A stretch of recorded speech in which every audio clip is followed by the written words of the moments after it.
Bienvenue sur votre chaîne Info de l'Homme.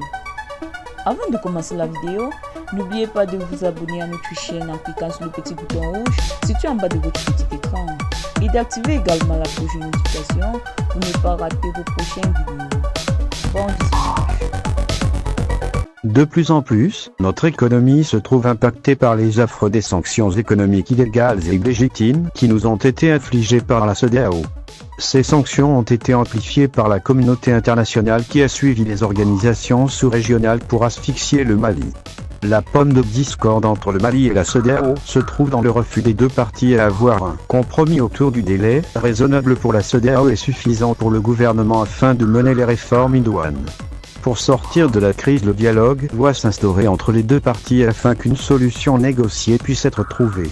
C'est cela qui permettra aux dirigeants de la transition malienne et à ceux de la CEDEAO et de l'UEMOA de sauver la face.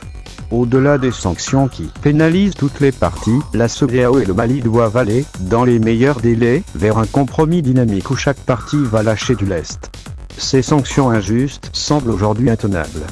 Parce que les populations ressentent beaucoup l'impact de la fermeture des frontières et surtout du gel des avoirs financiers du Mali à la CEDEAO. Cela, malgré le verdict de la Cour de justice de l'UEMOA, le sursis à exécution de ces sanctions illégales n'est pas effectif. En effet, l'on se demande sur quelle base les chefs d'État ont pu refuser d'appliquer la décision de la juridiction de l'UEMOA.